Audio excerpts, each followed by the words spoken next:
New video this morning of a violent crash in Glendale that left one person dead, two others injured. It happened last night near the corner of Elm Avenue and Glen Oaks Boulevard. Surveillance video captures the moment that a car crosses over the center median and then slams into a silver sedan.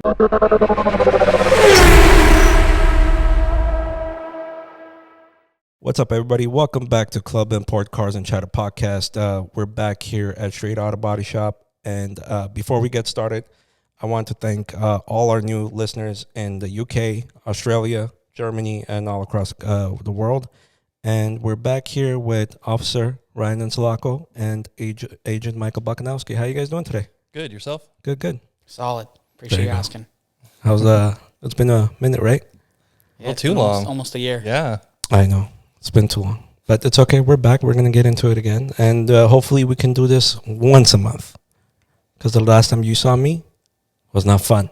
I think I let you off pretty easy. I think so, too. Yeah. Anyways.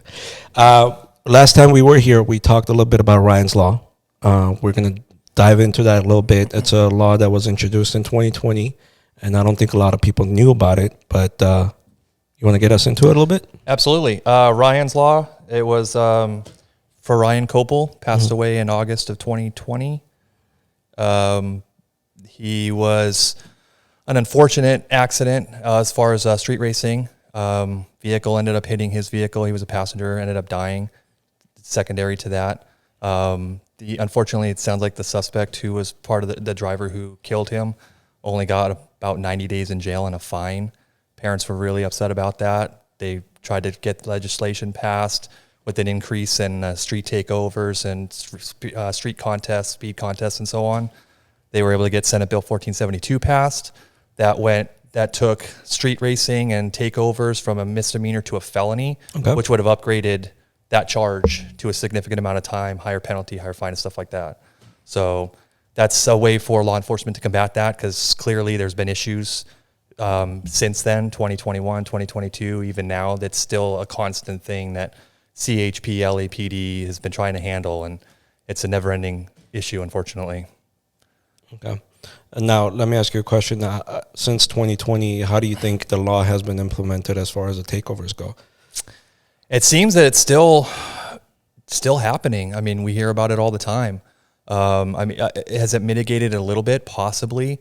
But again, like I had mentioned before, that sometimes to get cars stopped while that's happening is very difficult. Mm-hmm. It takes a coordinated effort by law enforcement to try and get a lot of those cars.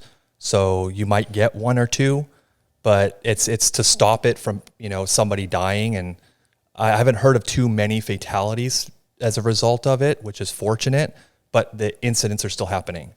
So we're trying to mitigate that by hearing about it and then acting on it. So, as far as the law itself goes, how I understand on the driver's portion, as far as if it's driving, instead of it being a misdemeanor, I think it was before, now it's a felony, correct? If a fatality happens. Yes. Now, how is this law kind of pertain to, or how is it going to affect street takeovers, whether it's a bystander or somebody that's driving? Well, again, it depends on. The bystander would be aiding and abetting. I don't see that affecting it as far as making it a felony in that respect. Mm-hmm. It's merely pertaining to the driver itself if something happens. Just the act of doing it isn't going to go to a felony. Gotcha. Unfortunately, it's still categorized as a misdemeanor, and then they'll look at like gross negligence and stuff like that, or the wanton disregard. You could have the misdemeanor penalty, but again, it takes like somebody to die for them to really hammer home the felony portion of it. Okay. Recently within the last few weeks, I think I've seen at least, I think the one that I saw was last night off of La Cienega, and I forgot which one it was, but it's the street you take, or that looks like a highway you take to go to LAX. And they have these new buildings and the Whole Foods market. Guy swinging, unfortunately, an Infiniti.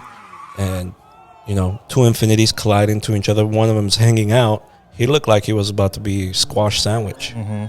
But he just walked away. Yeah, I think I saw that brief snippet of that video on the news. Yeah. That's insane. Yeah, it's unfortunate, but again, we have to have the major, fatal accident or somebody dying for it to really, for them to have that penalty. I mean, it's unfortunate, but they have to classify it, and unfortunately, I mean, he deals with a lot of like speed contests and racing and reckless driving, and unfortunately, they're all misdemeanors. It almost unfortunately seems the biggest penalty is the impounding of the vehicle, and even then, we've had issues with that too. So, and I'm optimistic with this law, but it comes down to actual seeing it through the judicial process and actually reaching a conviction. So until I actually see that, then I'd be excited about it. But is this just a law that's on the books? Is this just words, or are we actually going to see it through? We arrest people for these felonies or misdemeanors, and they have these severe consequences, and then ultimately it goes through the judicial process, and it ends up resulting in diversion. So basically, they go to a class. If you don't do it again within the next 1, 2, 3 years, whatever they do, I don't know the rules behind all that, then it's basically wiped off your record. So it doesn't happen. That's a little frustrating on our end. This is something that I've run into a lot, like on Glen Oaks. It's, what do I do if it's, say a guy's been given 5 speeding tickets. He can't do traffic school anymore. You get him doing 100 miles an hour on Glen Oaks, and you give him a citation, just a ticket. He can't do traffic school. That ticket is going to stay on his record. Or you opt to do reckless driving, which I would believe over 100 miles an hour, multiple unsafe lane changes would be reckless driving. So you do that, you do the arrest. Ultimately, what will most likely happen if it's his first misdemeanor offense, he then gets a diversion program. This is all coordinated through the current district attorney. Gets a diversion program. If he doesn't do it again, it's wiped off his record like it didn't happen. And then ultimately what happens is, we tow the car for 30 days. It sounds good on paper, and I know we post about it, and I'm all for that. We do tow it for 30 days. But again, California law, vehicle must be released to the registered owner of the car. And that gets frustrating for us, and we can prove that the person has driven the car multiple times, et cetera, then we can keep it. But California law restricts us. I mean, I read the comments. People post, you should keep the car forever. You should do this. You should do that. We can't. We can't. I don't know if you were the one that pulled over the 2 Kia K5s, the white ones. Yes, that was Officer Flores and I. Yeah, and actually with that, I can speak of it. It's just a ticket. Well, no, it's not. But driver wasn't even licensed. I mean, I think we even posted it on the page. I mean, you have minors in the car, unlicensed, racing on Glen Oaks. So let me ask you this question. I mean, for me, something like that person, whether they get a license in the future or not, but depending on whatever the speed was or the traffic conditions, et cetera, should be more of a severe thing, right? One of the reasons because that is I did lose a friend due to high speed driving. But what is your take as far as the DA not taking action towards the street takeovers, the people that do get arrested, so forth?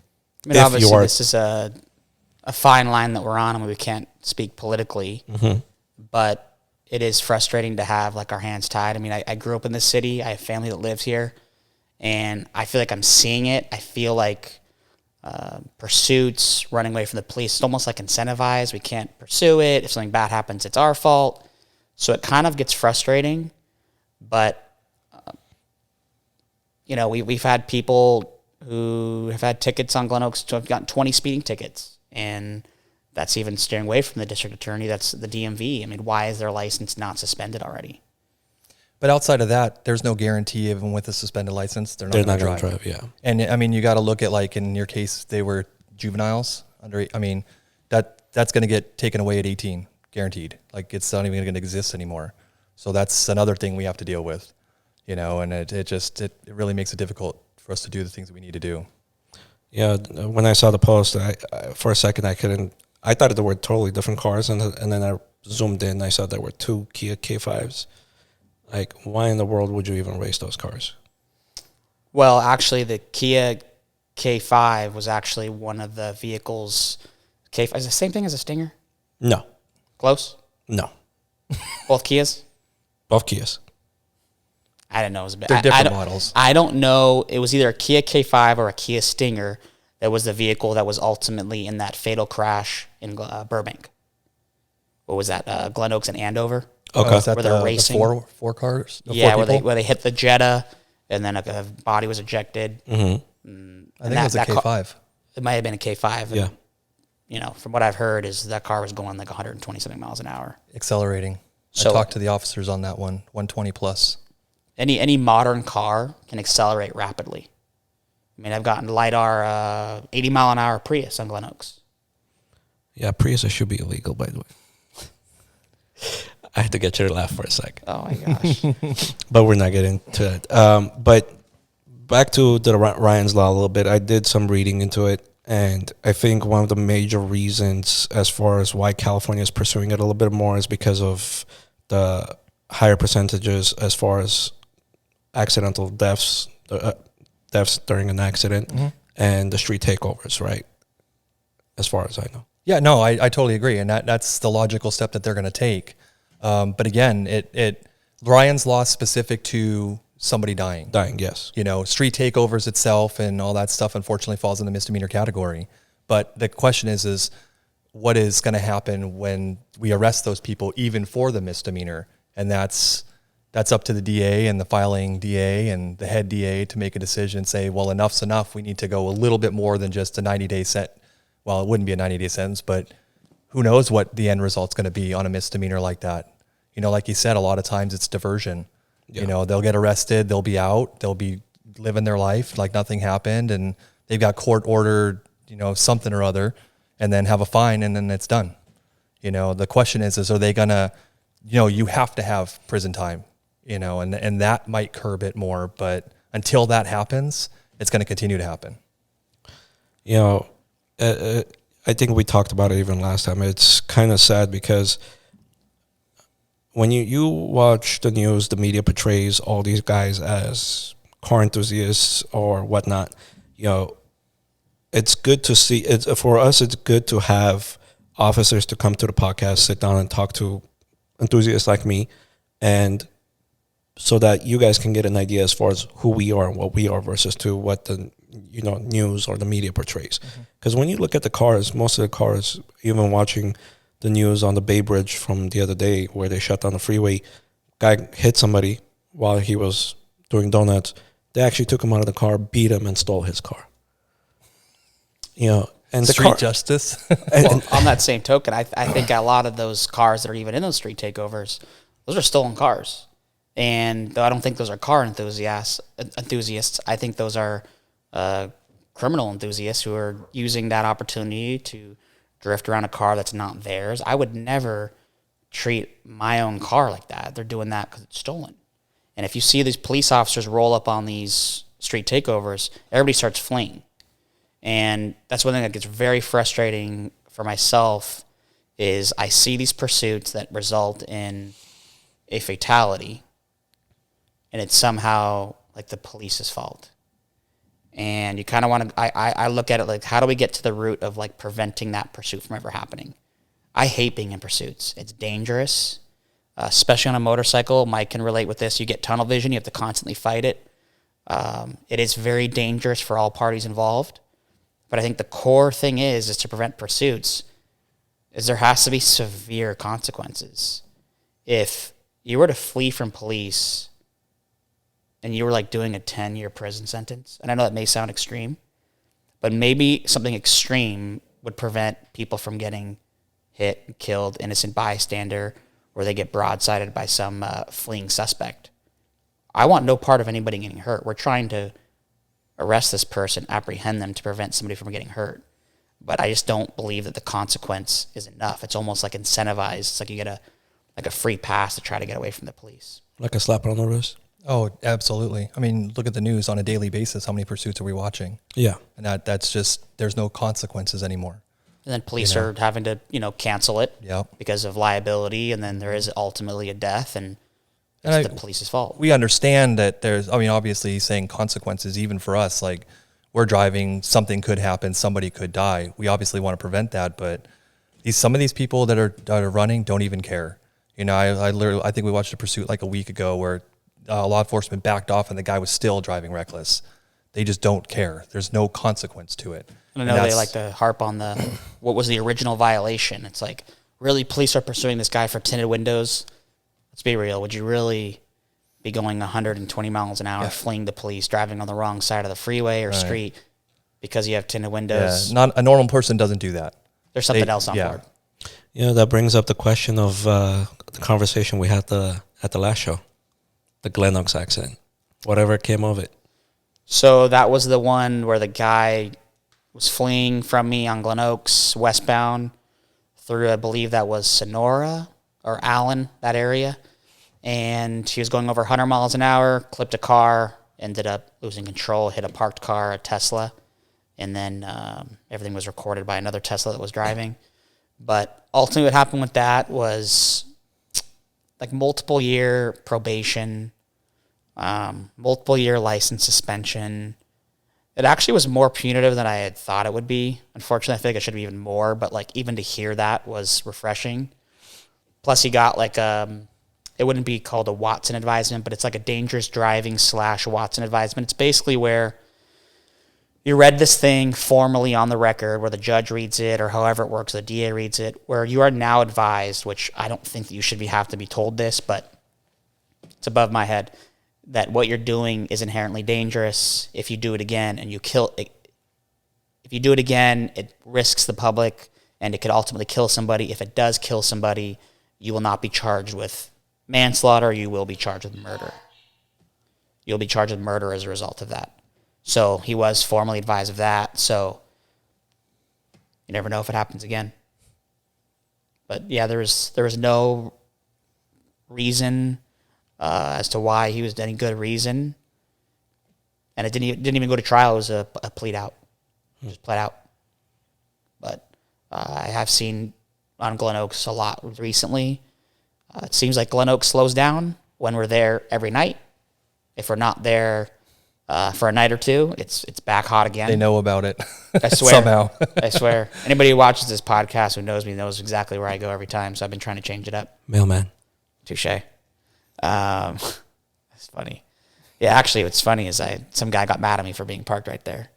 Really? Yeah, he's who lives right there. Okay. He's like, I don't want you here. I'm like, I'm trying to slow down people on your street. I don't want you here. So, some people have positive look on what we do or a negative look, but I'd say the overwhelming majority for people who live in that area love seeing us there. Okay. But at least that's a good thing. Having community support is always a plus. That's the nice thing. I've noticed it anywhere we go. Thank you for being here. Thank you for getting people to slow down. I mean, we get way more support than negative. So it's fantastic with the city. Good. And just for like the majority of cars that I've impounded, it was coupled with either an attempt to get away or something of the sort, or it was so egregious. The majority of the time, if people see our lights or see me coming after them and they pull over right away, I am so reasonable. I actually feel like I don't want to tow this person's car who, once they saw me, they didn't endanger my life, didn't endanger my partner's life, didn't endanger the public anymore, and immediately pulled over. We can be reasonable. Sometimes I even give warnings for like fast speeds, just because it's like, all right, I see there's like some good in you. You pulled over right away. It should not be this cat and mouse game. But whenever anybody tries to get away, or I feel like they did or tried to, and then I ultimately catch up to them, that's the car that gets impounded. So I don't want people to think like, oh shoot, if I could try to get away. No, that's what ends up resulting in most likely a car getting impounded. I mean, at least, there's always the perception is, as far as motor goes, the perception is once they're behind you, you're done.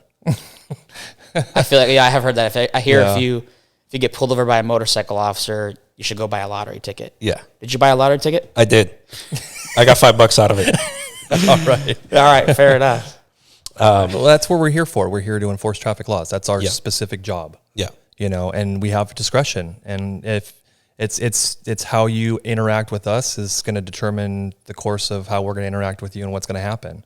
I mean, obviously there are times that it is what it is. If you're hauling butt on Glen Oaks going 100, I'm sorry, you're out of luck. Yeah. But if it's something we can look at and look at the person and say, yeah, I can honestly believe that you're going to learn your lesson from this, we can make exceptions to things. But, that's at that moment. We were talking about Glen Oaks. There's another video posted on that Instagram page, only in Glendale. You know which one I'm talking about? Which video is it? But yeah, I've seen that page. The one where the BMW is literally halfway into the street on a red and then decides to punch it. Oh, and then yeah, the police car got him. Yeah. You know anything about that? I don't know what officer that was day shift. I mean, I feel like that happens a lot. So, I saw that video. I didn't think it was, quite that eventful. I've seen people just go right through a red light. I mean, at least the guy waited for it to kind of turn green, right? I mean, it was halfway into the middle of the street. Yeah, well, I mean, I've seen people fly through an intersection at 100 miles an hour through, a stale red. So I just think it was cool to see, people see the actual thing occur right in front of them where the police officer's actually there. The best is when you pull over a car that's speeding and people honk, thanking you, or, they yell expletives out the window, this, can't say it, thanking you, basically. That's, the best feeling. Because, I love it. When I'm either on the freeway or the street and you see some guy driving he owns the road and then you see the police cars catch up to him, it feels so good. Or my pet peeve myself is speeding, and I really dislike when people park in handicap and they don't have a handicap placard. I see that a lot amongst the younger generation. I don't understand it. I feel like you're, one, creating bad karma for yourself, and two, I just think it's ultimate disrespect for the elderly or disabled. And, I was on Foothill and Willowly the other day, and I've noticed the Starbucks manager told me about it. He told me that these kids are driving here. They're backing up their cars, and it's like a car show during lunchtime. So I kind of sat on it last week, and I saw it happen. And back in the BMW, in the handicap placard or handicap spot, I pull up, block it. Hey, where's your handicap placard? Oh, I don't have one. And why am I not getting a warning? What? Your warning is there's a sign. It says no parking. There's all these warnings. I think. Yeah. And it's then they get mad at me saying you're having a bad day or you're so mean. It's I mean, I'd rather park on a red than a handicap. I'd rather take the red ticket than the handicap ticket. Of course. It's cheaper. Hence why I said that. But, nonetheless, I mean, my mom has a disability. She has a placard. And, sometimes when she goes to the store, she'll call me frustrated because she's like, I can't find parking. I'm like, well, you have a placard. She goes, yeah, but there's a car parked. I'm not going to say what car because it'll be, picking on my own people. But you already know what I'm talking about. Well, in my example, that was actually the type of car. It was not a hypothetical. It was actually a BMW. Okay. But, yeah, it's frustrating. I think it's the ultimate sign of disrespect. Yeah. It is. It is. It is. I think we were raised to be better than that. Well, at least I was. There should be no reason. I think a lot of the people that do the things that they do, especially the younger generations, because I don't know how old that gentleman was or how young he was. I'm sure he was pretty young and he was parked next to his friends or something trying to show off. High school kid, Crescenta Valley High School. So, yeah. And when I was in high school, I didn't have that BMW. But you also probably had a different respect for parking in a handicap spot too. I mean, in my high school days, I used to walk to school. Yeah, same here. Up until senior year, I had $2,500 to my name, and I went and bought a used car. But nowadays, kids pull up in high-end BMWs and whatnot. But I think that's the issue because a kid doesn't have the maturity to operate a machine like that, which can have deadly consequences. And maybe if they were driving an old car, doesn't have that pickup. There's more time to make a decision to recognize, to get a, 2000 Camry up to 100 miles an hour. You have some more time to think this is probably not the best idea. Versus high performance car, modern era, could take a couple seconds or however the 0 to 60 or 0 to 100 is on these modern cars or Teslas. Oh my gosh, that's fast. I'm looking at Sam because he drives a Tesla. What is a Tesla? It's 0 to 60 in 2 seconds. That's what's the a 0 to right? 100? Not that you've ever experienced it. I've tried it. Where? Not on mine. I don't have that. Oh yeah, you went to a track. He went to a track and brought his Tesla. Yeah. It's fast. You literally feel your cheek That sounds fun. It's insanely fast. I see it with a lot of those electric cars. A lot of people were not aware that they were driving that fast. But at the same time, it's like they still were. So Yeah, I don't know. There was one other instance I was going to bring up, but I slipped my mind. I'm trying to remember it. And again, I had to do. The one at the United Artist. oh yeah, That was a good night. You want to talk to us about that a little bit, yeah. I mean, or can you? yeah, of talk- course. Yeah, There's okay. we weren't even that. I mean, I know that got some negativity from like the car enthusiasts. I saw that stuff, but we weren't even. We went about that night not even focused on that. Our intent was to just be proactive enforcement throughout the city of Glendale. If anything, we were mainly going to be Glen Oaks. And we kind of just were even eating in that area, and they bring it upon themselves. It's not us wanting to do that or pick on anybody. We see the cars revving. We have loud modified exhaust on Verdugo Road, passing the hospital, exiting the freeway, going up Verdugo from like Ocean View, Montrose area. So that's what caught our attention. So with that, we have the equipment to watch, and I'm glad we did. I mean, you have cars with flashing red and blue police lights. You have cars doing burnouts and modified. People reside there. Yeah. People reside right there, and Intentionally covering their license plates to try and get away, knowing that they're going to do something. Like, yeah, we're not stupid. You say, oh, it's for the pictures. Well, yeah, no. you're on the 2 southbound now, and we can't have cars with covered license plates. If they're involved in a fatality, we're going to have nothing to work with and stuff. So I know that's one of those things that these kids are doing, especially with these speed cameras coming. I've talked to them. Their plan is to take off their plates because the penalty for 200 no plate violation is not that punitive. Well, we're going to start marking it non-correctable, and there could be other things. To purposely cover it is it's a different penalty, or purposely removing your plate for other purposes. But yeah, that was not meant to pick on car enthusiasts at all. If anything, I don't think we did enough enforcement. We didn't. We waited for the outrageous one, and that's what we did. And I think we were more than fair and watched it from above. If anything, they were safe. I They saw were that. safe. I saw the look, footage. Honestly, the car enthusiast isn't going to be the one hiding, Yeah. trying to cover something up or have something that's completely illegal in that respect, knowing you can't have red and blue flashing lights. Like, we have no problem with you going to a show. I mean, every Sunday at the UA, there's a bunch of cars that go there, and guess what? They're not getting pulled over and getting their cars impounded. It's a nice car show. People go to enjoy that. We don't have a problem with that. It's the ones that are trying to hide something that we have a problem with. Absolutely. And that those are the ones that, unfortunately, we caught a few of them. The rest of them got out, and there was no problems. I mean, there was 150 cars maybe. I don't even know. It was jam packed. I was sitting in there watching, and there was a lot going on there, and we went for the ones that we know. Okay, well, you've got your license plate covered. You're up to no good. You've got red and blue flashing lights. Like, come on, like, you're really attracting attention to yourself. Those are the ones we're going after. A normal car going through, a nice car that just is a nice drive. The car enthusiast that we hope that person is. We're not targeting them. We're not going after them. That's not our intention. And it's not like when they're leaving there that they're, being angels on the road either. I got a guy on Laser who had left the Verdugo car show that night at 130 miles an hour at the 2 and Mountain. Ultimately got away. The Mercedes. It was. The white one. I think it was black. No, I think it was white. But my point is, like on that note, is look at what they're doing when they're leaving. Yeah.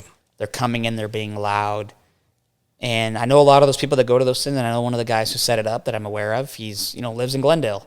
So our proactive policing is what prevents those street takeovers where, sometimes there's shootings, there's this, there's that, there's damage, looting.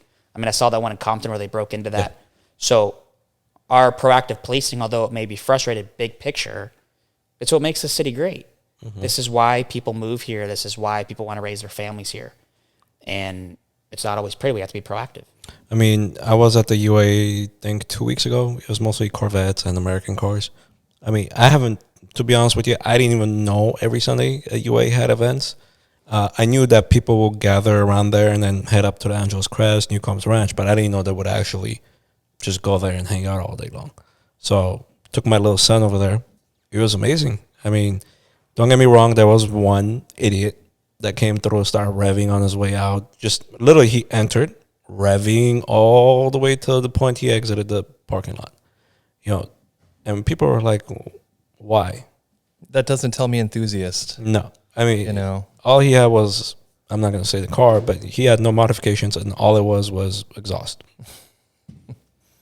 To me, that's nothing. You're revving and driving by doesn't do anything. And it just paints a bad image for Everybody else. car lovers like yourself, and we as police officers, we get it. It could happen in any career. That's why it's like I feel like motorcycle riders think they're going to get pulled over just because they're on a motorcycle. No, it's just like one bad cop paints a bad image for years, and I feel like we've been trying to correct things for years as a result of that, and I feel like we do things pretty well here in Glendale. So, on this episode, I hadn't told either of you, not that we talked about subjects or anything like that, but I was going to ask for the both of you, what is it that you would want to personally ask or say to a car enthusiast or those people out there that do attend sideshows or takeovers? What is it something that you would want to know? Why is it that they go, or anything that you would ask them? A street takeover. For street takeover specifically. I'm going to ask for street takeover one. Okay. Like, why would you possibly... I watch these videos. It's like you drive in a circle. People are shining laser pointers at you. They're like throwing things at your car. Like, what part of that is like exciting? Like, why put yourself in a situation? Like, especially the guy sitting on the sill of the window, like doing whatever. And like, I've seen a video where it literally fell and squashed a guy. Like, I can't comprehend why you would even consider that exciting. yeah, it's like it's fun to watch the video, but like I don't see how it's fun to be the guy or the girl hanging out the window Makes no or sense to me. getting hit with the laser pointer. Just like the one that was, like I said, on La Cienega or whatever it was. I literally thought the guy's leg was done for. But sure enough, got up and walked away. So I watch those and it's hard for me to wrap my head. I saw one where like they threw a water balloon and it hit this girl in the face, and it's just like, why are you? There was another one where family was trying to pass through, and I guess they got attacked. They were in their own personal car. They were trying to get through. I did see that. Yeah, see, I just don't understand the point of attending that other than just mob mentality, misbehave, it's anarchy, police. There's hundreds of us here, so how are the police going to catch us? And I feel like that's what we've seen over the last few years is that mob mentality is you can just get away with so much. And I think human behavior changes dramatically when you have that option. Going to a car show, even like the one at the UA, I totally get it. I mean, you love cars, you love motorcycles, you go to that, you take pictures, you want to see that, you've seen it on Instagram or TikTok or whatever, and you see it in person, take a picture of it. I'd have no questions as it pertains to that. I think it's, if anything, I'd support that. Glendale has numerous car shows. Matter of fact, we have one upcoming, a Verdugo car show at the Verdugo Park. Cruise nights coming up. Yep. I mean, we've been a part of quite a few. Those are the times, like, hey, look at my car, enjoy my car, To do the stuff that they do, driving reckless, it doesn't make sense. Yeah, I think I saw you at the last Verdugo car show, right? Yeah. At Verdugo Park? Yeah. I mean, it was a fun show. It wasn't just classics. There were almost everything. Oh yeah, and that's great to see. People should be happy about their car. They put a lot of money invested into it. Like I think that one had all the Fords, right? Yep. All lined up right at that one access road that goes through the park. People want to go and enjoy that. They don't want to see the guy driving like a jackass, in circles, taking over a street, driving recklessly. Car enthusiasts, those are the ones that are going to go to the shows, and the car enthusiasts are going to bring their car to the show. That's what you need to do. Yeah. It's. I got to choose my words carefully here. It's hard whenever, you have a car that is modified, tastefully modified, and you're driving down regular street or regular city and you get picked on. Doesn't matter whether you're in Glendale, LA, Chatsworth, whatever it is, there is always going to be that one time that regardless of what you did or didn't do, you might get picked on. but to me, it's how you respond to the officer or respond to whoever's talking to you about it. I've had people ask me on the road, "Why is your car so loud?" I go, "Well, to me, I don't think it's too loud. To me, it's something that I enjoy. I don't do anything else except drive my car around. When my kid gets into the car and he's in the back seat, he's the happiest kid in the world, just because he loves the car. I take him to car shows here and there. He enjoys it. But as far as what I would say, or what I would say to the enthusiasts is, don't fall into the crack as far as going to the sideshows. Because I've seen it happen. Some enthusiasts have nice cars. They just want to see what's happening. They go and they fall into the crack and they're done for. Mm-hmm. Yeah, and they could have an unfortunate incident. Something happens, and all of a sudden their life's turned upside down. Yeah. And was it worth it to show up to one of those? Are you going to fall into the misdemeanor aiding and abetting? Are you going to fall into like, I'm going to participate in it and something drastic happens?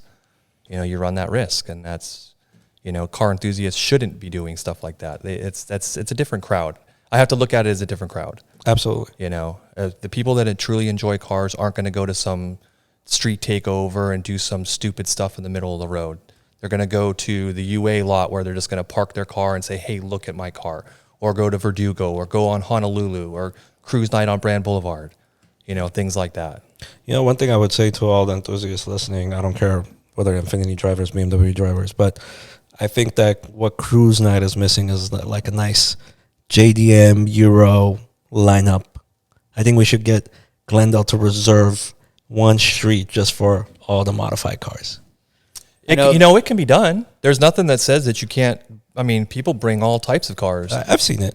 They're even trying to enter those white little Jeep-looking cars. What are they called? They're from like Ladas? Yeah, I saw a couple of those trying to enter last time, but they hadn't registered. I think that would have been cool. I mean, there's a few of them here. I've seen some of them driving back and forth on Glen Oaks. They do crazy maneuvers. But that's the thing. It's like I've seen the YouTube videos or the Instagram videos of them too, where they, get the wheels off on one side, and it's just like you're creating unnecessary attention. Yeah. But with getting quote unquote picked on, like for a straight pipe car or limo tinted windshield or limo tinted side windows, it's like you kind of got to remove the emotion part of it. It's like you put that on your car or you took that off your car.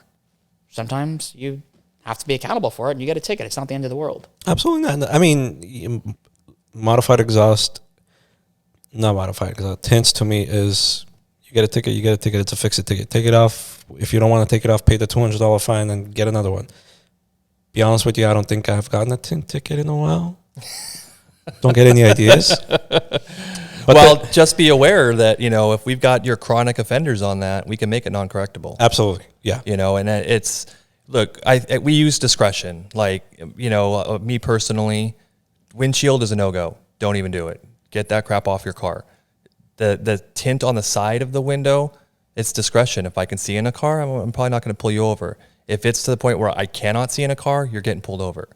So I don't know if that applies to everybody. Yes, letter of the law says any color, you're going to get a ticket.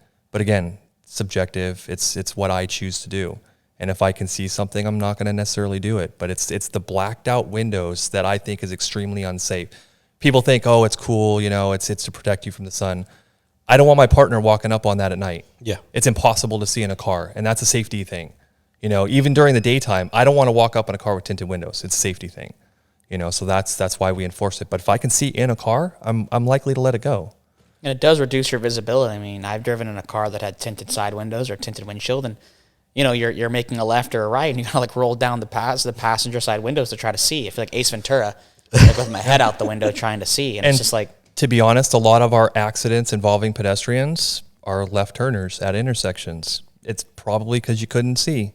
I mean, you got a lot going on. It's also dangerous during the day. I mean, just because you have tinted windows and it's 100 degrees outside and the sun's out, you're still going under overpasses, tunnels, parking structures. Like, it's still unsafe even during the day. Absolutely.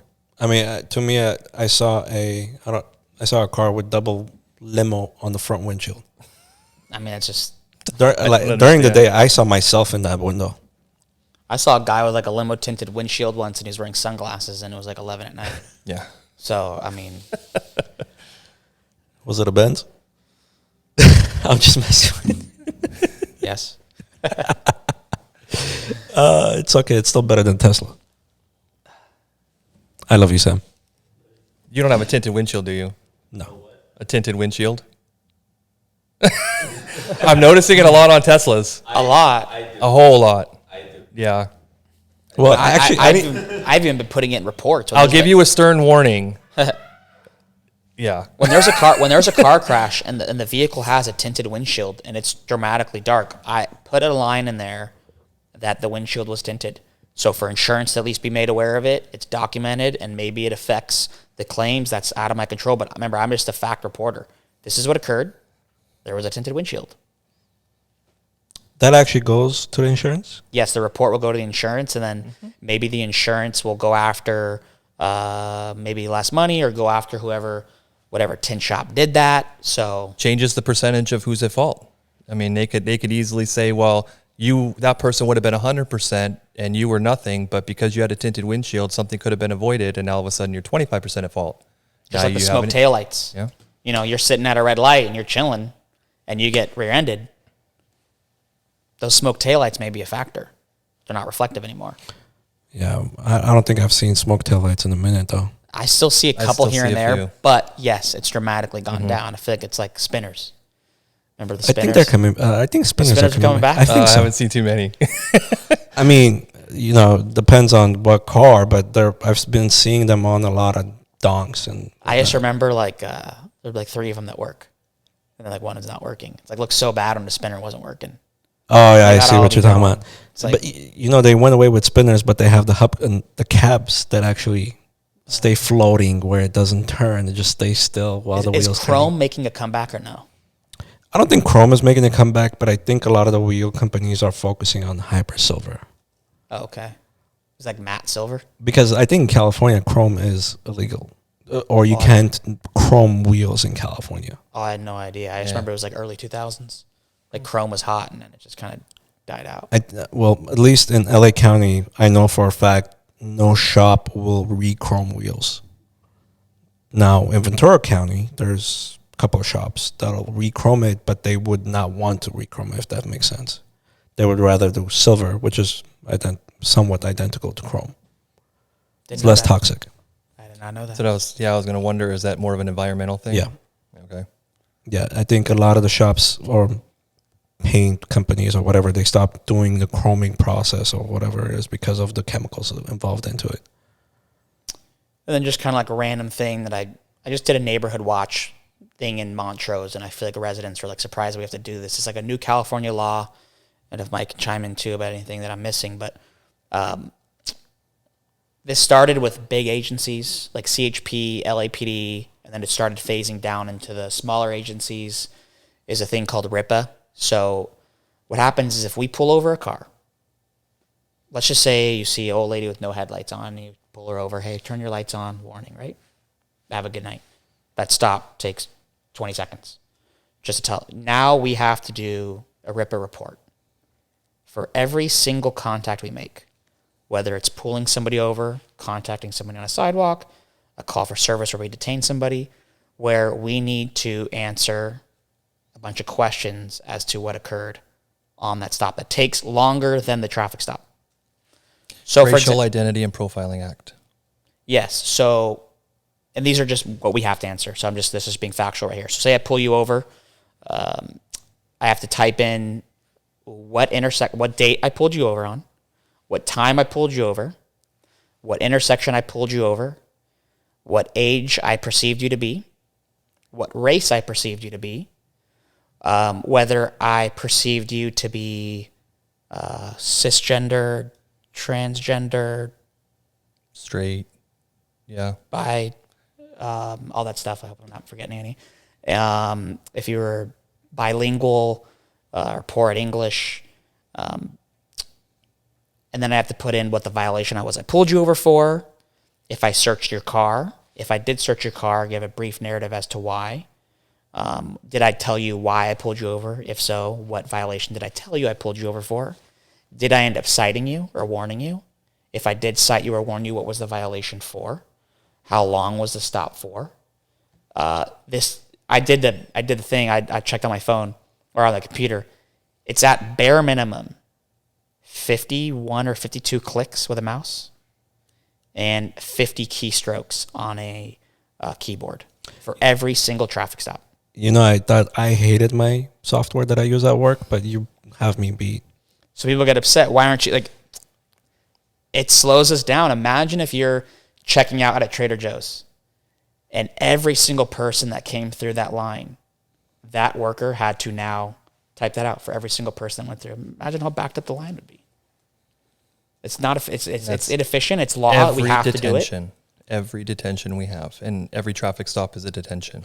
And it's law that we do it. So there's no emotion involved here. It's factual that I have to do it. I just don't think that the common person outside of police work's aware that we have to do it.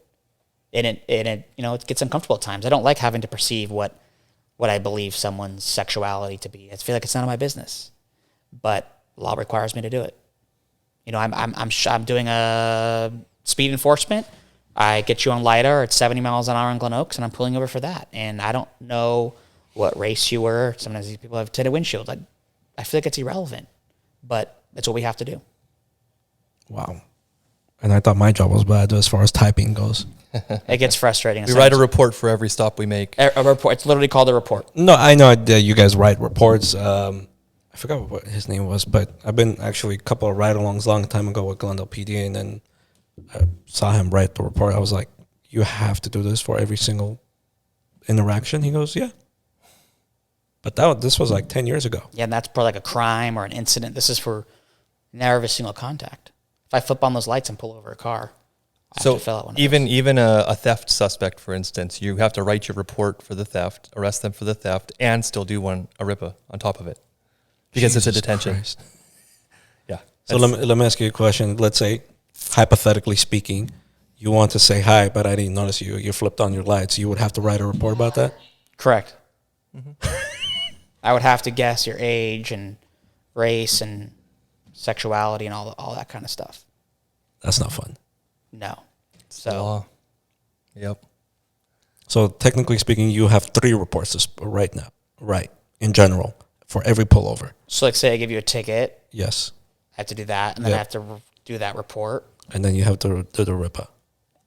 Yeah, well, say like I arrest somebody, then I have to do a RIPA too. So yeah, it could be 3. It could be 3. That's not fun. And then it could even be a written report you have to do too. So it's like 4. It's a lot. It's a lot, and yeah. Weird. It's changing times. Just like another one of those changing times is the change in the laws in terms of pedestrian safety.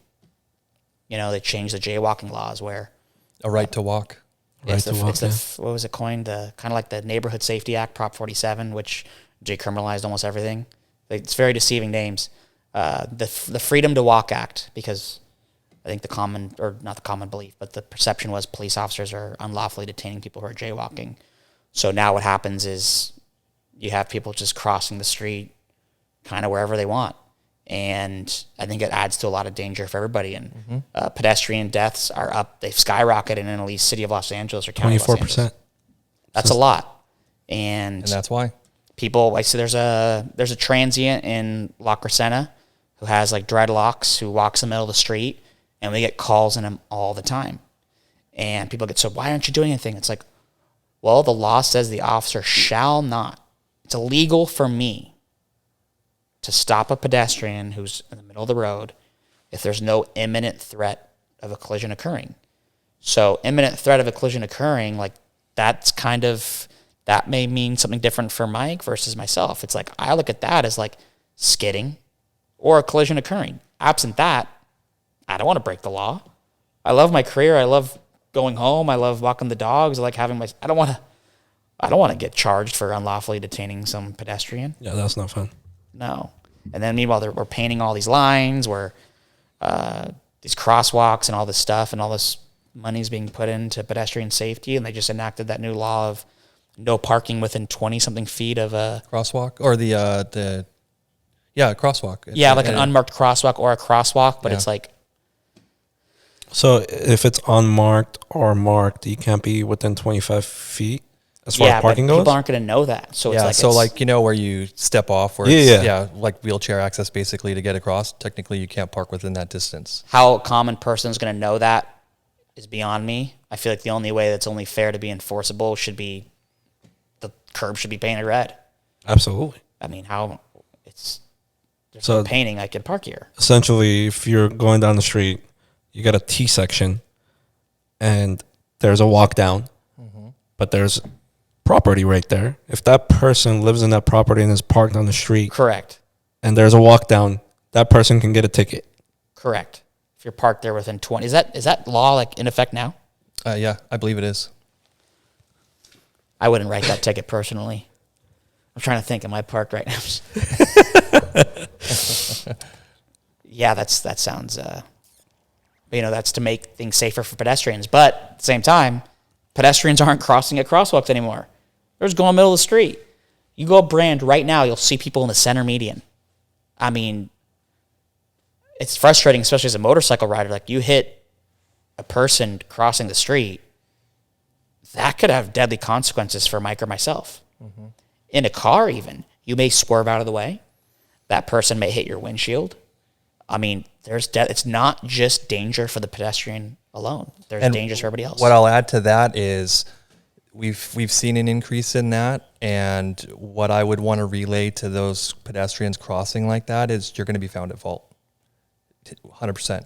As far as a pedestrian goes. Pedestrian getting hit. I'm not going to be pedestrian has right of way if you're crossing the street illegally, or well, technically legally. However, you get hit by a car, you're at fault, and that's how we're going to handle it now. Just to try and get people to understand that yes, you have the right to walk, but you also have to do it safely. And clearly, if you get hit by a car outside of a crosswalk, you're not doing it safely. That's the reason that across all states, every state has some type of crosswalk. It's for pedestrians. That protects you while you're in the crosswalk. If you're going to be outside of that, you're running that risk. If you get hit, you're at fault in that accident. I mean, with our experience, like I cross in the crosswalk, and I'm still like triple checking. I mean, just because you're allowed to legally or however you look at it, there's still a very heavy car coming at you, and people are on their cell phones and distracted. And just because it's legal for you to do it, I still would not want to get hit by some car and have, consequences for the rest of my life with my body getting hit. Absolutely not. I mean, we've seen pedestrian accidents, sometimes at relatively slow speeds, and it's not pretty. It's not pretty at all. I think the last episode we talked about something like that in front of Hoover High School, right? Was it Hoover? I think you mentioned something about I think it was a girl that got hit. Years ago? Yes. Yeah, in the crosswalk. Yeah. Yeah. I mean, that it's the most unfortunate circumstance. I don't know. It was early in the morning. I think there might have been a sun factor. I don't know all the circumstances, but I think that kind of shows that even being in a crosswalk, something can happen. But in a case like that, I don't want to say it helps us out, but at least we know who's at fault or what happened. Like I said, outside of a crosswalk, you run that risk, and now you're at fault for it. And now it's just the most tragic circumstance of somebody not paying attention as there's a child crossing the street and unfortunately getting run over. I mean, at that point, it just becomes common sense as far as a driver goes. If you're near a school, just pay attention. And unfortunately, people don't. And there was that one by Glendale High, years ago, where 16-year-old's driving with his mom in the car. He has his permit, driving westbound on Colorado, like by the McDonald's right there. And middle-aged to older-aged ladies crossing the street, crosswalk with the lights flashing. But again, 5, 6 p.m., sun's in the driver's eyes, going, 30, 35 miles an hour, hits her and kills her. I mean, crossing the street's dangerous, and I feel like crossing the street's very dangerous in the city of Glendale. I had maybe a year and a half, 2 years ago, at one of the schools, person drive on the wrong side of the road because they were upset at how backed up traffic was for school, and ends up hitting a parent and a kid in a crosswalk. Wow. I mean, unfortunately, it happens. Yeah, I don't know about all that. But, as far as crossing the street goes, now, I know a lot of times when people do get pulled over or whatever during I guess, what is it called? Whenever you guys purposely have somebody walk. Oh, those pedestrian sting things. Yes. Yeah. Now, what do you think as far as those go? Because some people say it's like baiting. I don't think it's baiting. Honestly, I mean, look, they can say what they want. We're trying to protect pedestrians, and we're trying to get people to pay attention. Absolutely. I mean, and we're not doing it outside of crosswalks. We're doing it at unmarked crosswalks, and legally by law, a vehicle needs to yield right away to those. We set it up to where if you're going the speed limit at a distance, your perception reaction time, you should be able to see somebody crossing the street, and you need to yield the right of way. And people just feel that the pedestrian needs to stop and they have the right of way. And that's not the case at those. They need to understand that. Every single unmarked crosswalk, pedestrians have the right of way. Now, that doesn't absolve the pedestrian from crossing safely. They can't just all of a sudden dart in the road and have an expectation that a car is going to stop. But again, the way we set it up is we allow you enough distance and enough time as our pedestrians crossing the street for you to be able to perceive that pedestrian, slow down, stop, and allow that pedestrian to continue. You know, we're not trying to trick people into it. We're giving you every opportunity. There's certain formulas at a speed based off of the miles per hour on that street that you should be able to perceive it. And this is tested and tried. So we're not trying to pull something over you on this. Absolutely. I mean, I don't think it's baiting. If you're paying attention, you wouldn't have to worry about anything. But how often does somebody go the speed limit? That's part of the problem. Speed limit's 30 and you're going 45, 50 miles an hour. Your perception reaction time, it's known it's going to be less. Yeah. Obviously everybody knows tunnel vision. The faster you go, the less you see. Well, that's going to happen in circumstances like that. But if you're going 30, your field of vision's significantly greater. You're going to see those things. You're going to see those obstacles, that car coming out, you know. Kind of off topic, but what do you think draws like younger people to Glen Oaks? I've asked around, and I'm curious what your perception is, and then I mean, in my high school days, it was during my high school days, it was different. You know, anybody that had a car would be either at the Carl's Jr.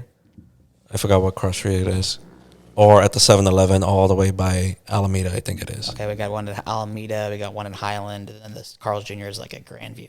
Okay, so it was either Carl's Jr., you'd hang out there with whatnot, and then majority of the reason was because girls. So that's what I ask. I ask these kids, oh, it's to meet girls. Like, I'm curious.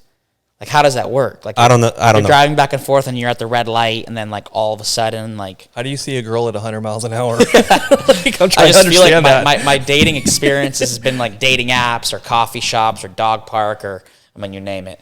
But we're not going there. But the Glen Oaks Boulevard was never in my arsenal. You know, and I'm just wondering how it goes down. And girls don't hang out at 7-Eleven. At least the times I... No, I mean, like, as but far I do as... see the girls driving back and forth, and I'm just That's wondering what I'm how saying. does the meet occur? Do they meet each other? Just like, is there a pullover? You know what I think it is? I think it's when they're driving the opposite direction. It's like, I don't know how the dating apps works when they're swiping. It's like... Oh, is that what it is? Then they got to make that U-turn at Hallbutt to get back to them? It could make for a good story. Like, oh, how did you and Mom meet? I mean, when we locked eyes on Glen Oaks Boulevard with the cross street of Granold, and the way she drove 80 miles an hour just got my... I don't know. I'm trying to create like this love story, but it's just, I don't know how it goes down. Like, is there exchange of phone numbers at the red lights? I don't know. Anytime that I've asked anybody, it's girls. But to me, back in my days, what I was trying to say is in high school, there was that, but it was like, if you saw it, they would invite them either to go to Cafe O, which was hookah lounge or whatever, or Gitanas, I think it's called. Gitanas. You know, but it wasn't like, you know, pull up next to the car and get their number or anything like that. I don't know. Got it. Okay. So do you think that these girls are looking for like nicer cars? Is it like... I wouldn't know. I don't know. Well, maybe on our next podcast. I had a Ford Taurus in high school, so I wouldn't know. So no luck with the Ford Taurus? No. All right. Well, fair Not that I even probably tried. looking for some nice cars then.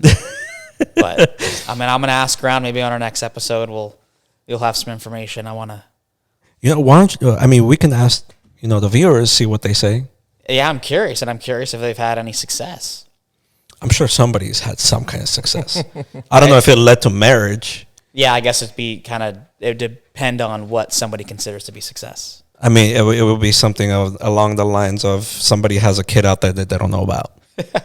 Or maybe there's families and all throughout Glendale who met along Glen Oaks Boulevard, and maybe I've been picking on the wrong spot. I don't know. I mean, I'm not going to ask you where you live, but it feels like Glen Oaks is becoming a kind of major interaction in your foreseeable future. I see Glen Oaks as a spot where some of the most hellacious vehicle code violations are occurring in the city, and it draws me to it. I feel like it's one, it's entertaining. Two, I feel like it's not fair to the people who live there, and there's been deadly consequences just on New Year's. We had a fatal accident, which ultimately resulted in a double fatal open case. Can't really talk about too many details as it pertains to that. But, it was released on the news. Speed was a factor. So you don't have to be driving that fast for something to go awry. Yeah. I mean, these cars take off fast. They can lose traction quick. I mean, it's not fair to be speeding to, maybe meet girls or do this or do that, and then ultimately jump the median and then kill two older people. And if you watch that video, that vehicle that got struck, they're literally driving like the slowest of anybody in that pack of cars. I'm not saying anybody deserved to get hit or didn't deserve to get hit, but it's like they're just driving in their lane, going the speed limit or less, going from A to B, and they die. Yeah, I mean, while you're explaining it, the video is probably playing on the screen for everybody to see. But I've watched that video at least 10 to 12 times. I don't understand how he lost control.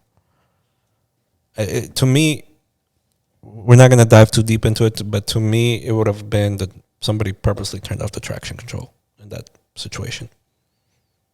Yeah, and like I said, we can't go to facts, but there's obviously variables that may have contributed. But I'm like enjoying my New Year's Eve, New Year's, and I got called in to do the investigation on the driver at the hospital, and so people wonder why I get so passionate about Glen Oaks is, I'm just enjoying my day, my night, and I'm going to the hospital and I'm seeing an older man who's lost his good friend or whatever their relation was, and I'm seeing a man who's alive has severe injuries. That's I can see it perfectly still, and it has an impact on you, who ultimately passed away as well. Yeah, and it was senseless, and that would not have occurred if that vehicle was going a safe speed. It would not have occurred. I've never seen a vehicle jump a median and kill somebody that was going the speed limit on Glen Oaks. So it's frustrating. It's why I'm passionate, and I take this stuff to heart. And maybe if I had been working that night, and maybe if I had been pulling over cars, it's a major visual deterrent. If they see the motorcycle, if they see your lights, maybe that driver would have chosen not to speed, or maybe would have chosen to go home, or maybe would have maybe it wouldn't have happened. I agree with you 100%. But, sometimes things are out of our control. That's the way I see it. And I think, growing up in this city, I care a lot. I know Mike grew up here as well, so, we have ties to the city that go back years, so I have a genuine, inherent interest in the safety of the city, and I don't like the reputation. The city has a reputation of unsafe drivers. It does. And it goes from insurance rates to collisions to videos on social media, and it's unfortunate to see. It's frustrating. And we as motorcycle officers, we're the ones who are basically in charge of combating that. And I think we're doing a good job. I mean, I wish we had more. I know the community members, I read Nextdoor app, and one of the major complaints is traffic safety. And, we have gotten grant-funded enforcement from the city or the state. And I think more of it, we just need to be out there. You guys want to add anything before we call it a night?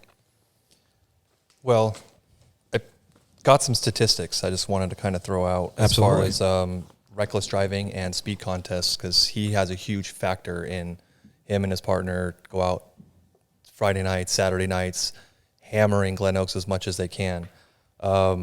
We started being able to go out and do that type of enforcement 2022, I want to say. So July 2022, we got surplus of money for us to allow us to go out and do enforcement. The year of 2022, we had 105 arrests for reckless and speed contests. Oh.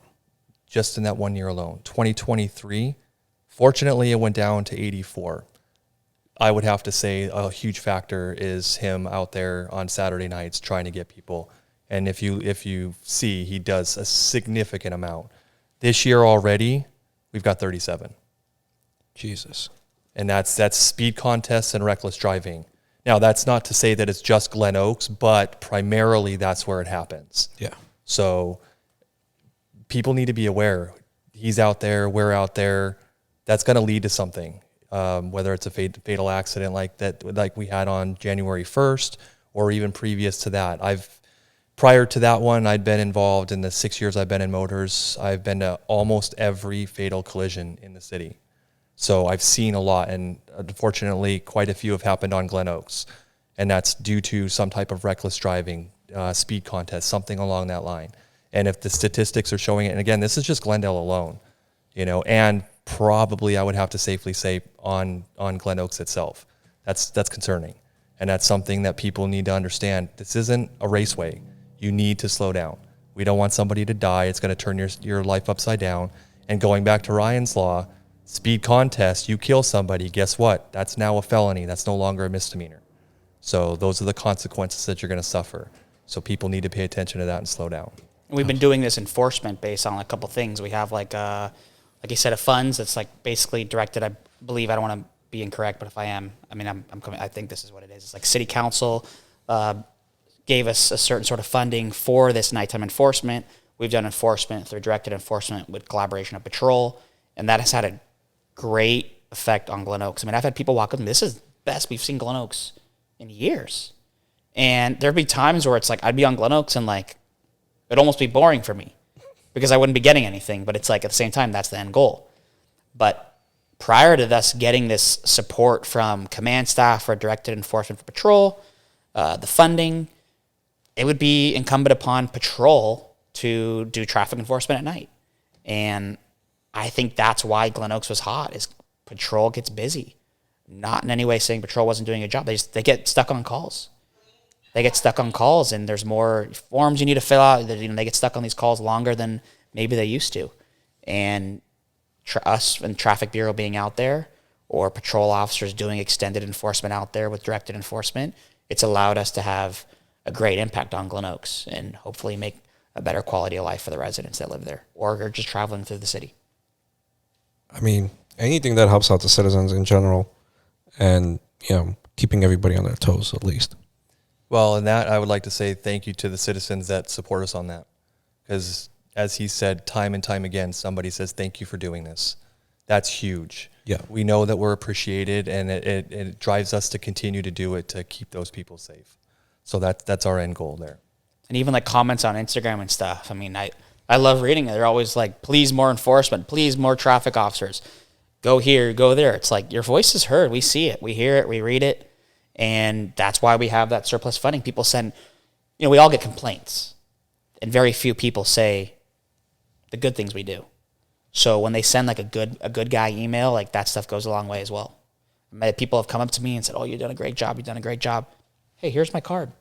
Send me an email. I'll appreciate that. Send me like a little thing we can put in a little file. And it's funny, very rarely do they. It's like kind of like a Yelp review. Mm-hmm. People are, I feel like, more reluctant to give like the good review, but they're so quick to give the bad one. So we do appreciate the good, the good words that are said about the department. And I feel like people may think it, but they don't say it. Why do you think that is? Kind of goes back to that Yelp thing. I think, you have a negative interaction and it may strike you. You want to do something about it versus. Well, ladies and gentlemen, if you're out there listening, if you do see them, make sure you guys say thank you. I think thank you or you're doing a great job goes a long way in any situation, in any job. And it's much more appreciated than anything else in this world. Definitely. More than items, I would say. Absolutely. Yep. It's appreciated. Well, I want to thank you guys again for coming out. We'll set up another one. We'll talk a little bit more about the next one. I'm going to have you guys do a subject that you guys would want to cover. And this time, we're going to have you guys focus on the enthusiasts. I love it. So A you little can question me. interrogation. Yes, I think in the first one I interrogated you a little bit. you which, did. You did. Yeah, I was playing easy today. Oh, okay. Yeah. Okay. We'll see about the next one. Again, everybody, thank you for tuning in. Thank you, Simon, Straight Out of Body Shop, for letting us be here. And, of course, if you guys are looking for some carbon parts, make sure you guys check out South Bay Auto Works and use code CLUBIMPORT. Have a good night, everybody.